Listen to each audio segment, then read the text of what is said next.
Hey guys, welcome back to Arry The Stag. TR Tony here, sat in Eddie the S. Yes, it's still alive and it's still kicking, and we've been working on the engine in the last week or so, plus a little bit of preparatory work as well, which I've done, and I'll talk you through it in just a second. But yeah, I know we've been slow in getting things going, but we are committed to it and beginning to make things happen. So let's go and have a look, see what I've done this week, and share with you the start of the rebuild of the engine and gearbox.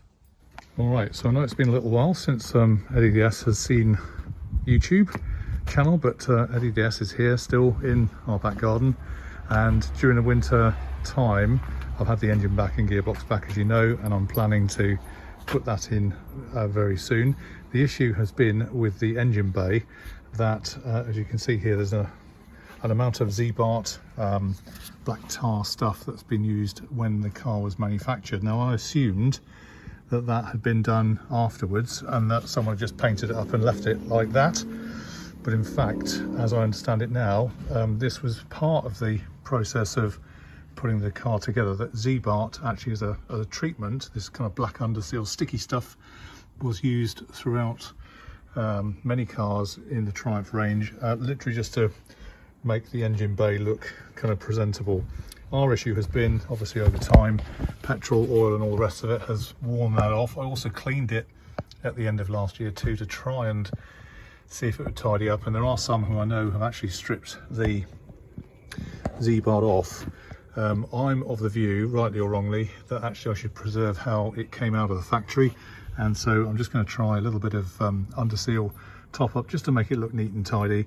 Once you get the engine in, you can't see down below that easily either, so just make it look nice and tidy and see how we get on. So that's the plan for this evening, and hopefully won't involve days and days of scraping lots of Z-Bart off that actually I'm not too sure how good the paint is underneath anyway. So we'll do that, and then we can start to look at getting the engine back in finally, after what is now a long time since the first disaster happened. So this is what I've bought online. It's Hammerite underbody seal with added wax oil, so it should waterproof it nicely. Heavy duty protection for underbody wheel arches and other high impact areas, it says. Obviously it's a bit gloopy and gooey inside. I just put a screwdriver just into it. Needs to dry overnight, and no more than 2 millimeters depth. The packet or the tin says it should be good for 1 square meter, so I may need to buy some more of this stuff, but I guess we'll see how we get on. I've obviously removed all the crud that was there before, and we'll see how we get on. So fingers crossed. Let's have a look. And here is the engine bay ready for receiving of said engine. Again, done in Z-Bart equivalent, so it'll look okay when it's all in together. Okay, so we've got the engine half back together. We've got the front new plate on with the timing cover all tidied up and made nice, so that's the correct leg now to go back in Eddie, and we're just about to put the flex plate on the back here, which we've got a new one here from my friend over in Wales, so that's the plan, to fit that. Okay, so this is Will helping out the cause, and he found my torch. we've got the gearbox, and we've just found a lovely message for us for Arry. So thank you, Andy the Clutch. Nice brand spanky new Borg Warner 35 about to go on there, and then in there is the plan.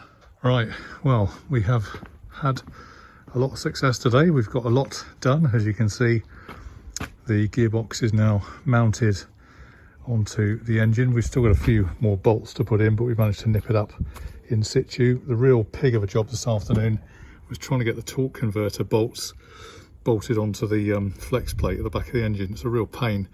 There's 4 of them, and the only access hole is actually tucked right under here, so you have to rotate that flex plate until you can see the bolt. In fact, you can just see one we've just tightened up there, and that's now connected, and you can just see the torque converter behind. So that's now sorted, which is really good. Will's of the view that we'll probably leave this as it is now. I'm going to stick under a tarp for a few days, and then together next weekend we'll probably start to plan to put the engine actually back into the engine bay.